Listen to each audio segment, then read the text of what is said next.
I must not fear. Fear is the mind killer. Fear is the little death that brings total obliteration. I will face my fear. I will permit it to pass over me and through me. And when it has gone past, I will turn the inner eye to see its path. Where the fear has gone, there will be nothing.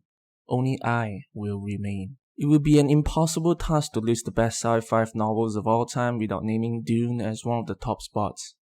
Deemed as an unfilmable novel of such broad scope and rich lore, it's not surprising that the source material hasn't been tapped since the 1984's attempt, which has since garnered a cult following by the legendary David Lynch and a string of mediocre TV series. The Emperor has spoken.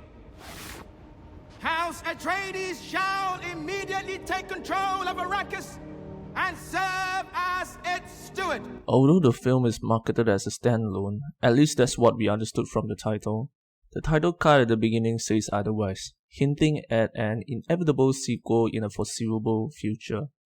A quick disclaimer, I have not read the book nor have I seen the 1984 movie, and this film felt like a prologue. It took its sweet time, moving at a considerably slow pace, admittedly, too comfortably maybe for its own good or the viewer's liking.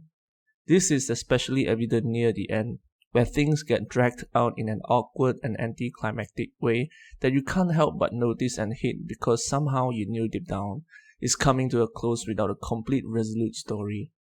The other gripe that I had for the film was how thorough and clean the movie looked, as I imagined some of the aspects to be gritty and dirty.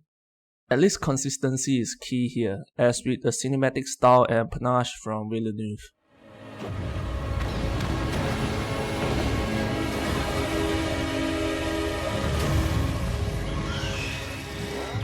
A great man doesn't seek to lead, he's called to it, and he answers. And if your answer is no, you'll still be the only thing I ever needed you to be, my son. I found my own way to it, maybe you'll find yours. About only a quarter into the movie, we have this intimate father-son scene, one of my favorites in its entirety, with the absolute fabulously bearded Oscar Isaac's Duke Leto Atreides and the all-in Timothée Chalamet's Paul Atreides, the Scion, when they are about to travel to Arrakis, aka Dune. So often the relationship of parents and the child in the movie is centered around conflict, misunderstanding and division. But here we have this relationship anchored around love. That is what turns around for me. The believable, sympathetic performances. You can relate to the child's growth beyond the parents and struggle to move on to an alien planet without their help. It is difficult to do this because conflict usually promotes plotting and is what makes the script that people want to see. Furthermore, what is more amazing is that this is all achieved early on, all the while the process of world building, making the audience invest in these characters even more. Uncle, how can we let this happen? How can the Emperor take everything we've built and give it to that Duke? How? Still, considering the technical achievements in visuals and its shows, score, sound, your typical but never taking over the movie reliable Zimmer ear rape, although some of the ambience roar was so overwhelming I barely was able to hear the dialogue. Grand scale production design, acting and first-rated subtle screenplay, Dune more than bests its other counterparts, easily and effortlessly at the hands of the maestro Denis Villeneuve, whose underrated work in Blade Runner 2049 or even Prisoners deserves so much more recognition than it's had. The all-star cast is not just an all-star cast to seek attention.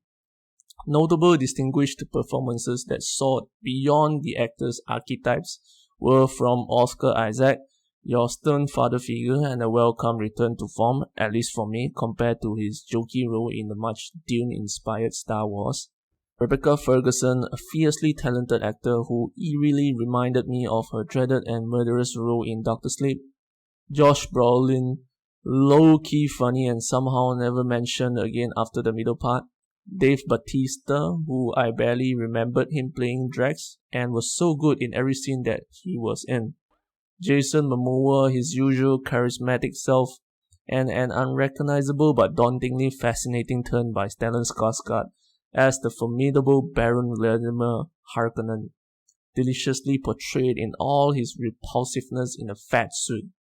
Don't get me wrong, he still looks menacingly strong and terrifying, especially when the Jabba the Hutt-like figure was spotted levitating into the air or floating in a bubbling bathtub with black liquid whilst plotting his schemes with nephew Bautista. I said I'd set her free. That you could join her. So join her. Needless to say, this film screamed Villeneuve at every frame. Brilliantly executed sci-fi concepts, beautiful and overwhelming money shots that count and make you feel insignificant, and characters-driven story are just some of the elements that he brings to the enormous table. But it's the sheer amount of details that's being brought onto the screen without being precariously boring or filled with meaningless, mind-numbing special effects-driven action that hit the mark for me. Heavy themes like a messianic figure presented through foreshadowing are worth puzzling about. The one who is brought forth through 1,000 years of bloodlines crossing to create a mind powerful enough to bridge space and time, past and future, for the betterment of mankind. It is where Avatar failed to accomplish in complexity of aforementioned topics that Dune has managed to in a single feature with layers upon layers of knowledge interweaved by a seamless executed manner of storytelling. Some of the moments were also unexpectedly just outright uproariously funny.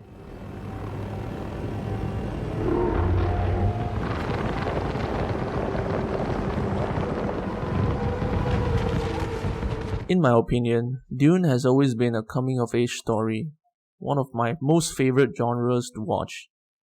Set in an intergalactic feudal background, think Game of Thrones but in space, surrounded by vast cultures and religions including the ever-intriguing and mystifying Bene Gesserit, vying for the most valuable of resources, Spaihts, or known as melange in the books. Critical for interstellar travel and extends human vitality, performance enhancers that also gives you glowy blue eyes and psychic powers maybe. Ambitious to afford an epic in nature, it's immersive as hell owing to the fact that the film spared no expense in bringing the world to life through Herbert's timeless and ever-expanding words.